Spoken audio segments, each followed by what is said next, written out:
Test আজকে দেখো রান্না করে নিয়েছি। আজকে তোমার একটা ইন্টারেস্টিং জিনিস দেখো, আজকে 15 আগস্ট তো কত কত সব শাড়ি পরে জানো। আমাদের ছোটবেলায় ইন্ডিয়াতে এখন স্কুলেই শাড়ি পরে লোক যেত, সেটা অনেক পরিবর্তন হয়ে এখন দেখো স্বাধীনতার সময় শাড়ি পরে যাচ্ছে, অবাক কাণ্ড। কিন্তু সত্যি বলতে আমরা তো এখন পর্যন্ত শাড়ি পরতে পারি না, হয়তো ওটাই কালচারটা খুবই ভালো ছিল যে ইন্ডিয়াতে লোক স্কুলে শাড়ি পরে যেত। তো কি সুন্দর লাগছিল ওটা দেখতে, মনে মনে হচ্ছিল ছোটবেলায় আমিও এরকমই ছিলাম। আমি মনে মনে হতে হতে অনেক অনেক কাজ শিখে নিলাম। আর তারপরে জানো আমার দিয়ারানি কিন্তু সকালবেলা উঠে ঘুরে ঘুরে ঘুরে গিয়ে এসছে। আমি শুধু একটা কথা ভাবছি মনে মনে যে ছোটবেলায় জানো আমরা বলতাম কত স্বাধীনতা করতাম, আর আজকে স্বাধীনতার দিনে কাজ করছি, খাচ্ছি, আর পুচকে দেখছি, এইসব করছি। কিন্তু একটা কথা ভাবতে পারছি না যে আমাদের ইন্ডিয়াতে এখনো পর্যন্ত লাইটের কমার গ্রামাঞ্চলের রাস্তার ধারে এত অন্ধকার লাইটে দেখা যায় না।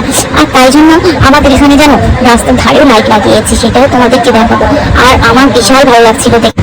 হ্যাঁ, তারপরে জানো আমিও বেরোয় কত খেললাম 15 আগস্টে। আর রাস্তায় দেখো কত সুন্দর লাইটও ছিল জানো। আর এই সাইডে এখন লাইট লাগানো হয়নি, আর অনেক অনেক সুন্দর সুন্দর লাইট লাগিয়েছে রাস্তায়। আর এগুলো লাগানো হবে তো। হ্যাঁ, ইন্ডিয়া এখনো পরিবর্তন হয়নি, হচ্ছে আস্তে আস্তে, আর ডেভেলপ করছে আমাদের ইন্ডিয়া। আর দেখে খুবই ভালো লাগছিল। আর এটাই ভাবছিলাম যে রাস্তা ধরে বাড়ি হওয়া একটা মুশকিল, জানলা দিয়ে কেউ কিন্তু আমার দেখতে পাবে কিন্তু আমি তাদের দেখতে পারবো না। তাই